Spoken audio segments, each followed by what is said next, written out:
네, 반갑습니다. 오늘은 연세대 2025년도 인문계열 논술 문제를 같이 한번 보도록 하겠습니다.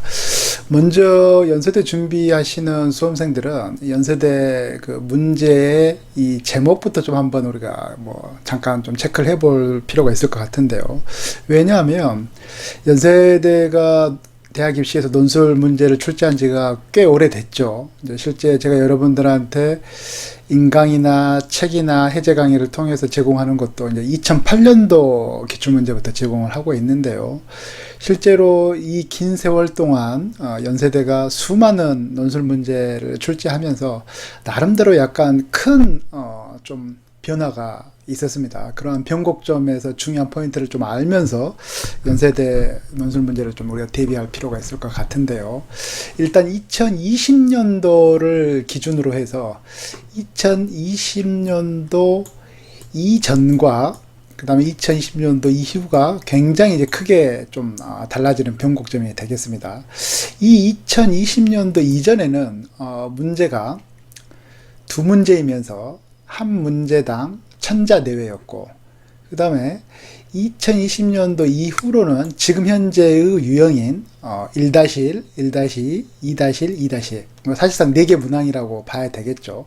그리고 각각 문항당 600자 이렇게 최신 유형으로 나오는 게 2020년도를 기점으로 해서 변화됐다라고 생각을 하면 될 것 같습니다. 그런데 그러면 과연 이 2020년도에서 문항수가 여기는 두 문제였고 개별 문항당 분량이 굉장히 길었죠. 우리나라에서 가장 긴 유형이라고 봐야 되니까 1000자 이상이었으니까요. 최근에는 근데 4문항이 600자로 나눠져 있는데, 더군다나 또 2020년도 이전과 이후에 굉장히 달라진 게 뭐냐면 2020년도 이후로 제시문 하나가 영어로 나오게 되고, 그 다음에 이제 수리 문제까지 포함이 돼 있죠.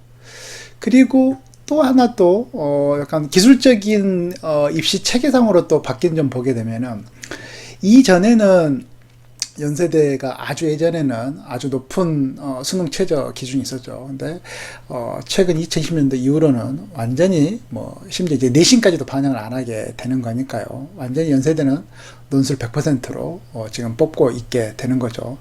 일반적으로 최근 수험생들은 2020년도 이전 문제보다도 최근에 영어 제시문과 수리 문제 들어가는 게 더 까다롭고 어렵다. 즉 난이도가 이전보다 더 어렵다라고 느끼는데, 저처럼 연세대 초반 문제부터 모든 연세대 기출문제, 더군다나 저는 이제 편입 논술도 하고 있기 때문에 편입 연세대 논술 문제까지 모든 걸 다 포함했을 때 2020년도 이전의 기출문제보다는 최근에 영어 제시문과 수리 문제가 포함된 연세대 인문계열 문제가 훨씬 더 난이도는 쉬워졌습니다. 강사인 제 개인적으로는 특히나 이 연세대 모든 기출문제를 소화하고 여러분들에게 해제 강의를 제공했던, 더군다나 책으로나 인강으로 제공했던 강사 입장에서 봤을 때는 난이도가 굉장히 쉬워졌습니다.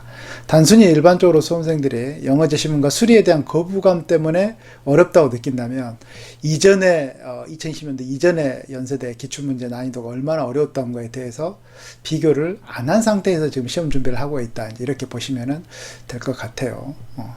그리고 이제 최근 들어와서는 연세대가 인문과 사회를 아예 구분하지 않고 이제 2025년부터는 아예 인문계라고 그랬어요.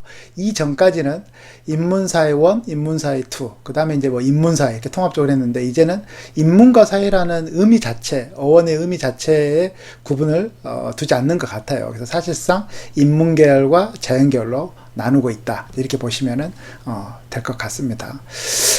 그러면 선생님 어떻게 2020년도 이전과 이후로 이렇게 수리와 영어 제시문이 들어갔음에도 불구하고 난이도를 쉽다라고 말할 수 있을까요? 라고 질문을 한다면, 그에 대한 가장 명쾌한 답변은 바로 뭐냐면, 연세대가 우리나라의 독보적인 난이도를 높일 수 있는 문제 유형이 있었는데, 그게 바로 뭐냐면 세계 홀수 비교였습니다. 연세대는 기존에 2020년 이전에는 항상 일본 문제가 가나다 세계 홀수 비교였거든요. 사실상 대한민국에서 가장 난이도가 높은 비교약형이라고 보셔도 될 것 같아요.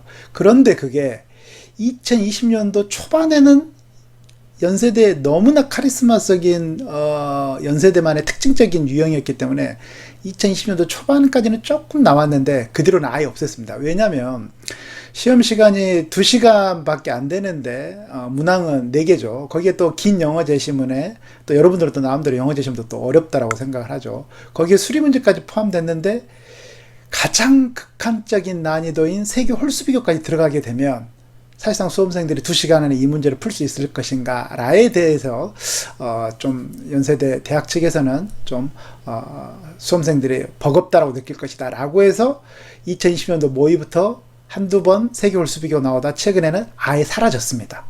그래서 그 세계 홀수 비교가 나오지 않는 것만으로도 엄청난 난이도의 하향을 주고 있다. 그래서 연세대 전문으로 20년 이상 오랜 기간 동안 연세대 모든 기출문제를 분석해 본 강사 입장에서는 최근에 연세대 논술 문제의 난이도는 연세대 이름에 걸맞지 않을 정도로 굉장히 쉬워졌다. 그래서 연세대 2020년도 이전의 문제도 여러분들이 한 번씩 풀어보게 되면 최근 내문항 유형이 얼마나 더 체감 난이도가 쉽게 오는지 좀 효율적으로 좀 받아들일 수도 있을 것 같아요. 그래서 단순하게 영어 제시문이나 수리 문제 때문에 연세대 논술 문제를 겁먹지 말고 실제로 타 대학의 논술보다 훨씬 더 난이도가 높았던 이전의 연세대 기출문제에 비한다면 지금은 정말 쉬워졌다. 이렇게 느껴도 될 것 같아요. 그래서 여러분들에게 당부드리고 싶은 거는 영어와 수리 이걸 수능을 포함시키지 않는 연세대 논술 전형이기 때문에 사실상 논술에서 영어와 수리를 간접적으로 체크를 하는 건데 이것도 체크를 한다는 의미가 부여되기 힘들 정도로 그렇게 어렵지 않다. 그래서 지금 제가 가르치는 매해마다 수험생들이 연세대 합격 불합격자들의 데이터를 분석을 해보면 연세대 논술 인문계열 논술 문제는 영어와 수리 수학이 수능에서 3등급 이내 정도면 충분히 가능하다. 그 다음에 영어 제시문은 영어 실력을 테스트하는 게 아니고 그 다음에 수리 문제 같은 경우에는 정답을 맞춰도 떨어지는 사람이 있는 반면에 정답은 틀렸지만 어느 정도의 과정을 통해서 다른 인문논술 논제를 잘 썼을 경우에는 충분히 합격선에 드는 게 가능하다. 이 정도로 좀 봐주시면 될 것 같아요. 조금 말이 길었는데 전반적인 연세대 문제 유형의 변환이라든가 이런 거에 대해서 조금 언급을 했고요. 그러면 이제 본격적으로 2025년도 인문계열 논술 문제 논제 분석부터 들어가 보도록 하겠습니다. 처음에 말씀드렸듯이 연세대는 문항이 두 문제, 네 문항으로 되어 있죠. 그래서 문제 1-1, 그 다음에 문제 1-2, 그 다음 페이지 2-1과 2-2가 있겠죠. 이것도 이제 최근 들어서는 거의 이제 고정화된 틀 형태로 유형을 만들어 가고 있는 것 같아요. 문제 1-1은 전형적인 제시문 관계 파악, 즉, 요약형이 되겠고요. 그 다음에 문제 1-2도 요약형인데, 문제 1-2에서는 이제 최근 들어와서는 완전히 고정화 시키는 것 같아요, 유형을.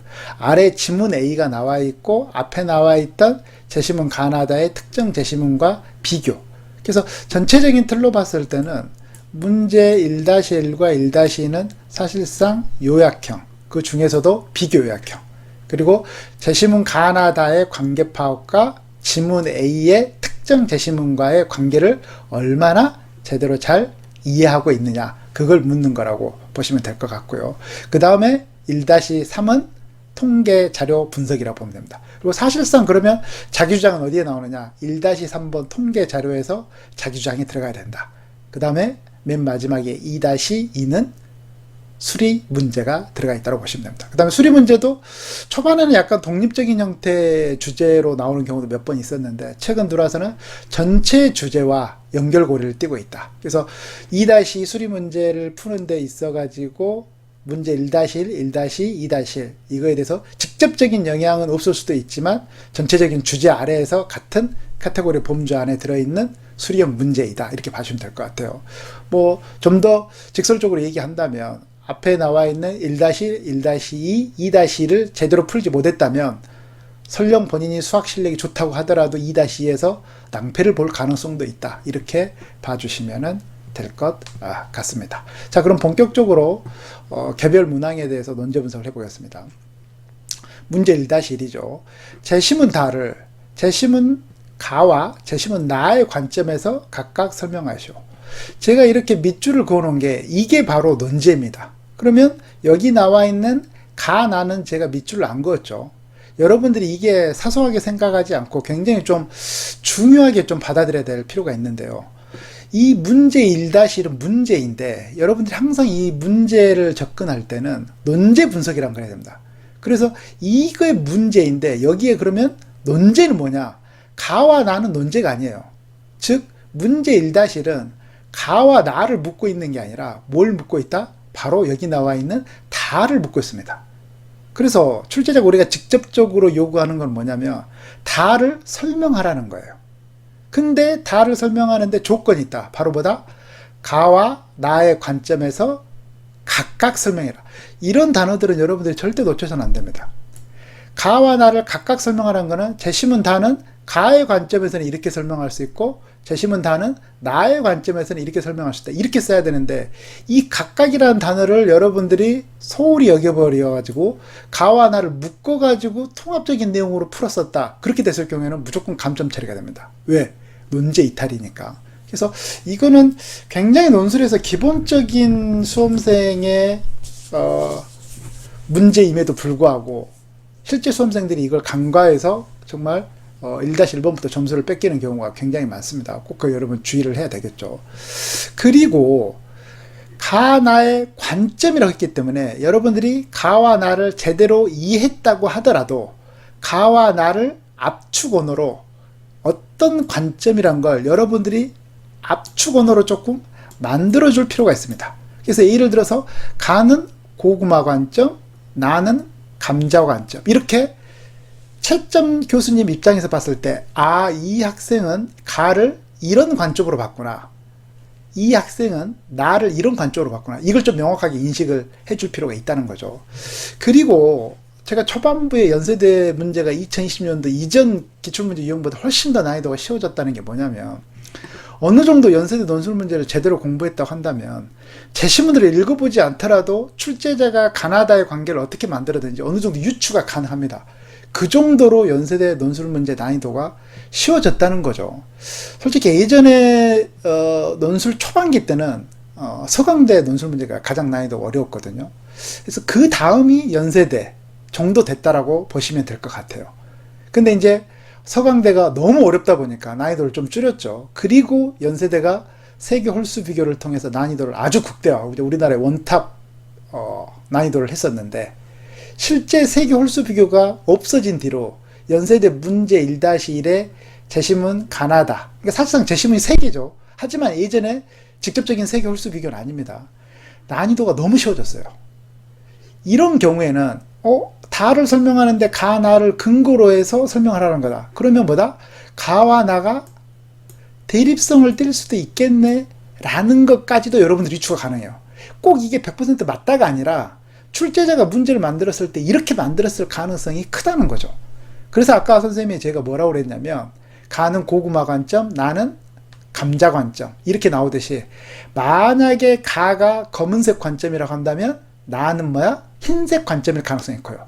여기에서 우리 수험생들이 굉장히 또 중요하게 생각해야 될 게 뭐냐면 대부분의 수험생은 선생님 저는 가는 쉽게 이해를 했는데요, 나가 너무나 이해가 안 돼요. 이거는 굉장히 멍청한 소리입니다. 왜냐면 만약 가와 나가 서로 대립성을 띈다면 가가 검은색이다. 그럼 나는 읽어봤는데 명확하게 이해가 안 된다? 대립성을 전제로 한다면 가가 검은색이면 나는 뭐겠죠? 흰색이겠죠. 이런 식으로 유추 해석을 하는 겁니다. 타 제시문을 통해 이 어려운 제시문을 유추 해석을 해야지만이 이해하기도 쉽고 정확도도 높아지고 더군다나 중요한 것마다 시험 시간을 여러분들이 아낄 수가 있다는 거예요. 또 다시 말하자면 가를 읽었는데 이해가 안 된다. 낑낑대면서 또 가를 또 읽고 그래도 이해가 안 돼요. 이거는 여러분의 능력의 문제가 아니라 출제자가 아예 가는 수험생들이 이해하지 못하도록 낸 거예요. 그럼 이해가 안 되면 뭐야? 시간을 까먹지 말고 바로 넘어가는 겁니다. 봤더니 나의 관점이 여자의 관점이에요. 그러면 가는 뭐다? 남자의 관점이다. 이렇게 유추하는 게 가능하다는 겁니다. 그래서 연세대 학교 레벨이라고 한다면 굳이 이 가나를 대립성을 전제로 낼 필요는 없을 것 같은데 논술 문제라는 건 굉장히 논리성을 전제로 해야지만이 공정한 채점이 될 수가 있거든요. 그래서 연세대가 최근 들어서 이 두 개의 대립성을 전제로 특정 제시문 하나를 설명하라는 이 논제가 자주 쓰이는 겁니다. 그래서 난이도가 이거는 쉽다 어렵다 아주 난이도가 쉬운 거예요. 여기서는 뭐야? 다른 수험생들은 모르겠지만 저한테 첨삭을 받거나 인강을 듣거나 직접 대면 첨삭 수업을 듣는 수강생들은 연세대 문제 1-1은 뭐야? 100점 만점을 싹 가져가야 됩니다. 그리고 제시문을 읽어보지 않더라도 충분히 논제 분석 단계에서 1번 문제를 간파해낼 수 있어야 되겠죠. 그래서 답안의 형식은 어떻게 되겠습니까? 제시문 다는 여기 있는 가나와 관점이기 때문에 다도 나름대로 어떤 관점으로 만들어준다면 제시문 다는 어떤 관점으로 설명할 수 있는데 이는 각각 가나에 근거하여 설명할 수 있다. 그래서 먼저 가의 어떤 관점에서는 블라블라, 다음으로 나의 어떤 관점에서는 블라블라. 만약 논제 분석 단계에서 우리가 유추했던 것처럼 가나가 대립성을 띄었을 경우에는 명확하게 압축 언어도 대립성을 띄워주면 된다. 이렇게 봐주시면 되겠죠. 그리고 또 하나 이제 우리가 추가적으로 얘기할 거는 연세대는 뭐 2020년도 이전에도 너무나 자주 써먹었던 거지만 이거는 뭐 제가 책에서도 많이 언급을 했던 건데 연세대는 비교요약할 때 학교 측에서 굉장히 자주 써먹는 그 기준 설정이라는 게 있습니다. 그게 바로 뭡니까? 세 가지가 비교 기준 세 가지가 바로 시간, 공간, 학문입니다. 그래서 뭐 시간으로 서로 대립성을 띈다거나 공간으로 대립성을 띈다. 뭐 시간으로 본다면 이제 대부분이 뭐 현재, 과거, 뭐 공간으로 한다면 뭐 동양이나 서양, 그다음에 학문 한다면 뭐 인문과 자연과학 뭐 이렇게 좀 나눠질 수 있겠죠. 그래서 그것도 한번 뭐야 여러분들이 비교약에 대입을 해주게 되면 연세대는 거의 비교약형의 7-80%는 이 세 개 중에 하나 혹은 두 개가 걸려든다라고 보시면 될 것 같습니다. 그래서 누누이 제 수강생들한테 강조하는 거지만 연세대 문제 1-1의 이 세 제시문 두 개를 근거로 해서 한 제시문을 요약하라는 이 문제 1-1은 시간을 많이 들일 필요도 없고 점수를 깎을 필요도 없다. 완벽하게 여기서는 점수를 다 가져가야지만이 수리 문제에서 조금 삐그덕거리더라도 이 점수로서 충분히 만회할 수 있다. 그리고 그렇게 해야 합격할 수 있다. 이렇게 봐주시면 될 것 같아요. 그래서 이렇게 새 제시문에 대한 요약이 끝나게 되면 이제 문제 1-2로 들어가는데 여기서 잠깐 1-2로 넘어가기 전에 또 한 가지 체크할 부분이 뭐냐면 연세대는 영어 제시문이 나오기 때문에 제시문 가나다 세 개 중에 영어 제시문이 나오겠죠. 그래서 영어 제시문도 그 영어 제시문을 읽냐 이해할 수 있느냐 없느냐 영어 테스트를 하는 시험이 아니에요. 그래서 가나가 내가 어느 정도 제대로 이해했다고 한다면 이 가나 두 제시문을 통해서 다가 뭔지가 유추가 된다. 이렇게 봐주시면 돼요. 이거 어떻게 유추하느냐 예를 들어서 이렇게 하면 되는 거예요. 가는 검은색 관점, 나는 흰색 관점이다. 그러면 다는 어떻게 됐어요? 만약에 가와 같다면은 같은 색깔, 나와 같다면 같은 색깔, 혹은 가, 나가 완전히 아닌 다른 어떤 거다 이럴 수도 있고 아니면 검은색과 흰색을 합쳐놓은 어떤 회색 이런 거일 수도 있다. 이 관계만 명확하게 여러분들이 이해를 해준다면 설령 내가 영어 제시문을 완벽하게 이해하지 못했다고 하더라도 충분히 영어 제시문을 유추할 수 있다.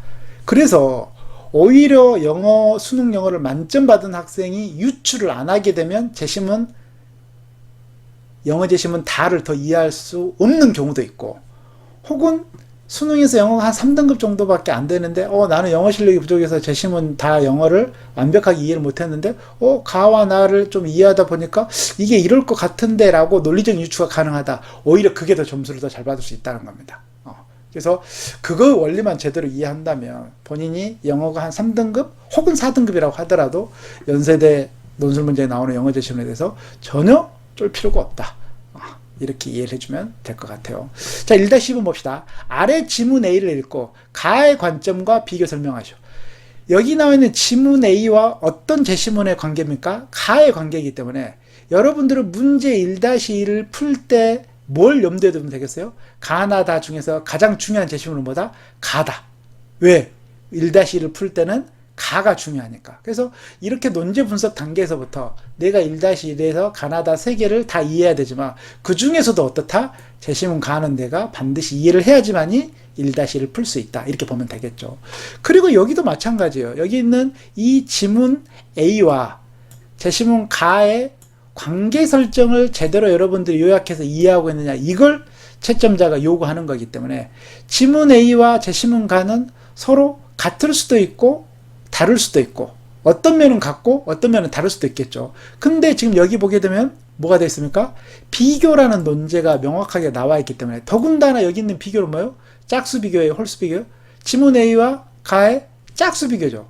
짝수 비교면 난이도가 엄청 쉬운 거예요. 그래서 아까 1-1도 제가 쉽다라고 그랬는데 1-2도 뭐야? 쉬워요.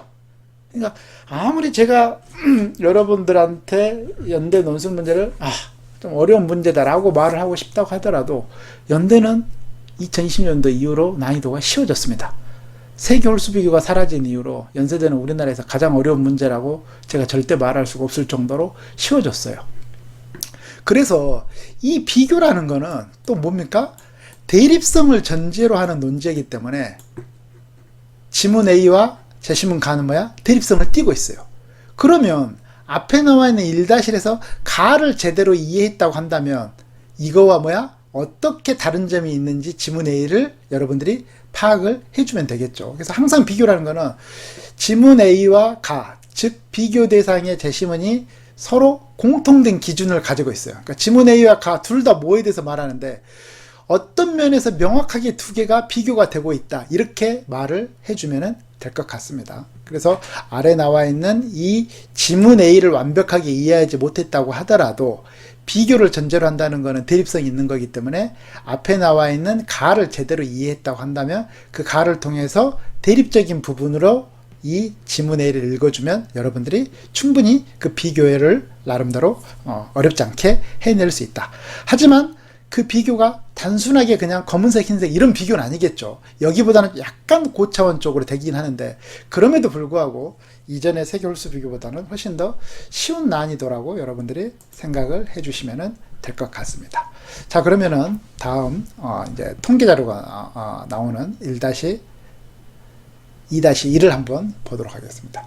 2-1을 갖다 보게 되면 제시문 가와 나를 바탕으로, 여기서 바탕으로라는 거는 이 가와 나가 논제가 아니에요. 묻고 있는 게 바로 뭡니까? 이걸 바탕이라는 건 근거라고 보시면 돼요. 가와 나를 근거로 해서. 그러니까 결국은 어떻다? 2-1을 갖다 풀기 위해서는 또 문제 1번에서 가, 나를 제대로 이해했어야지만이 분석과 설명이 가능하겠죠. 제시문 나를 분석하고 설명하셔. 대부분이 이걸 하나의 논제로 보는데 절대 아닙니다. 이건 논제가 2개예요. 그리고 연세대 4개 문항 중에서 가장 중요한 게 바로 여기입니다. 왜? 자기 주장이 어디서 들어가야 된다? 여기서 들어가야 됩니다. 그리고 여기서 자기 주장이 들어가는 부분이 바로 어디입니까? 여기 나와 있는 논제 2입니다. 그래서 당연히 논제별 구분을 해야 되고 가장 중요한 자기 주장 여기는 뭐다? 답안의 형태를 어떻게 써주면 됩니까? 첫째, 둘째 이렇게 나열식으로 써주면 됩니다. 그래서 1대2는 4대6 여기는 어떻다? 반드시 첫째, 둘째 해서 나열식으로 써주면 되겠습니다. 그리고 여기 라를 분석하라는 것은 사실상 통계 자료에 대한 팩트체크, 요약이라고 보시면 돼요. 그래서 라에서는 주장이 들어가면 안 되고 설명하셔에서는 뭐야? 나의 주장이 반드시 들어가야 됩니다. 가끔씩 보게 되면 2020년도 이전 유형에서는 그래도 수험생들이 자기 주장을 좀 썼는데 2020년도 이 4개 문항에서는 시험이 끝나고 나서 야 너의 주장을 썼니? 그러면 선생님 너 나의 주장을 쓰는 논제가 없던데요? 이러면 안 됩니다. 어디서? 2-1의 논제 2 이게 뭐다? 여기에 나의 주장이 들어가야 됩니다. 그러니까 라의 팩트가 이렇다고 하는데도 나의 주장이 뭐야? 다른 사람과 다를 수도 있다는 거죠. 그래서 여기 1은 라의 통계 자료를 논리적으로 요약을 하면 되고 그 다음에 여기서는 그 논리적 요약의 통계 자료를 근거로 해서 자신의 주장이 강하게 어필을 해주시면 되겠습니다. 그래서 이것도 사실상 뭐 100% 정형화되어 있다고 볼 수는 없지만 최근 들어와서는 거의 이 통계 자료 분석 설명하는 것도 나름대로 유형 패턴이 한 70-80%는 거의 비슷하게 나오기 때문에 2-1도 그렇게 어렵다고 볼 수는 없어요. 그 다음에 통계 자료도 2020년도 이전에 나왔던 연세대 표 그래프 통계 자료보다는 훨씬 쉬워졌습니다. 왜냐하면 앞에 나와 있는 제시문 근거 자체가 더 관계 파악이 쉬워졌기 때문에 통계 자료를 또 우리 마음대로 해석하는 게 아니죠. 반드시 제시문을 근거로 해야 되는 거라서 훨씬 더 이것도 난이도가 쉬워졌다고 보시면 됩니다. 근데 또 막연하게 연세대 준비하는 수험생들 보게 되면 뭐 영어도 어렵다고 그러고 수리도 어렵다고 그러고 또 여기 나와 있는 표 그래프도 어렵다고 그러는데 겉으로 봤을 때 숫자가 나오고 뭐 그래프가 막 현란하게 나오기 때문에 어려운 것처럼 보이지만 굉장히 쉽습니다. 여러분들 절대 좀 속된 표현으로 쫄지 마라.